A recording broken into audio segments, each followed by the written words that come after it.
Hey folks, welcome to the channel. Today I'm going to be showing you how to repair a busted extension cord. Now, extension cords are expensive and this is a cheap and easy way to get your extension cord working again.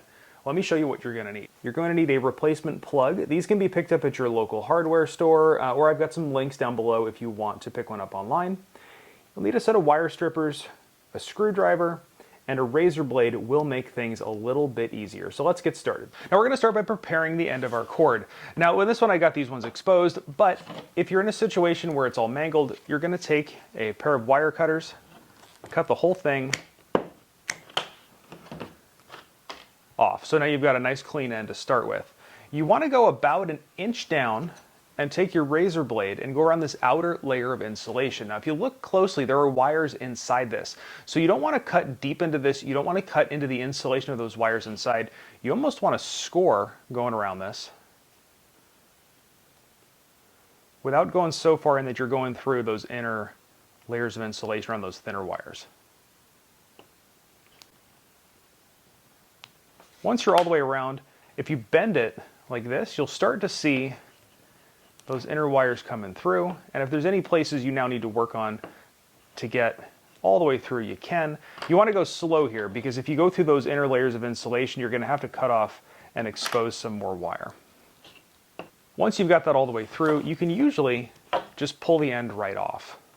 So now we've exposed our 3 wires. You do want to double check around the base of the insulation of those 3 that you didn't cut through, you don't have metal exposed.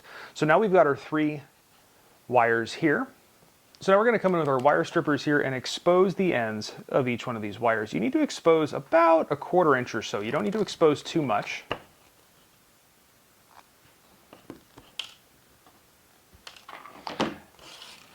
And now we've got the end of each wire exposed. Now just to make things easier, we're going to twist each wire so the strands are all twisted together.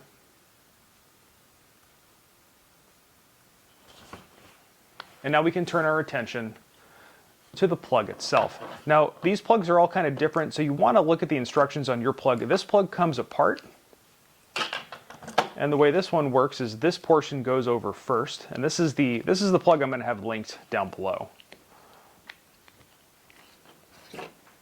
So now we can start attaching our wires to the plug. Now there's a saying that'll make this really easy to remember. Green to green, that's ground. Brass to black. White to white. So each one of the screws on this should be a different color.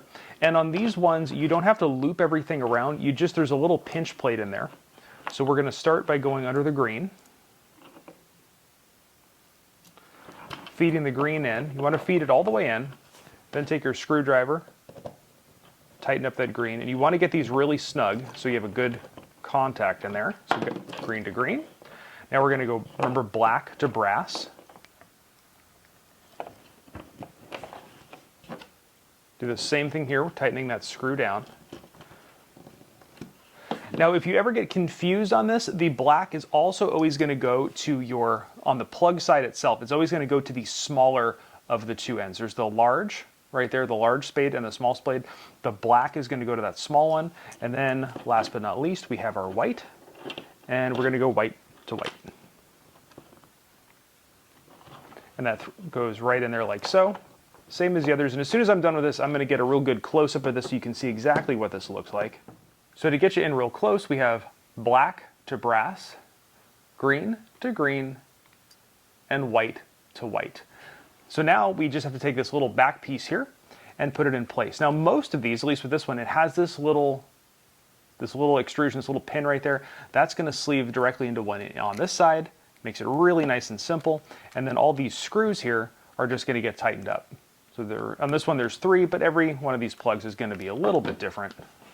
So those are done. And then the last piece is this piece. This one you want to make sure you get really tight and you want to make sure it crimps on around the insulation. What this does is this takes the tension off of those screws and transfers it to the body here. That way if this thing is plugged in and it accidentally gets tugged, it's not going to put the strain on the connection, it's going to put the strain on the body itself. And that's all there is to it. It's a real easy project. So extension cords are expensive, and these things are not. So you just saved a bunch of money by doing it yourself. Now it goes without saying, make sure the other end of the extension cord is unplugged before you do something like this. I shouldn't have to say this, but I do. Anyway, if this video helped you out, please give it a great big thumbs up. Leave a comment. Let me know what kind of stuff you're working on around the house. And if you need help with anything, I might make a video just for you. And hit that subscribe button because I got lots more awesome tips and tricks just like this one on the channel coming your way. And of course, thanks for watching.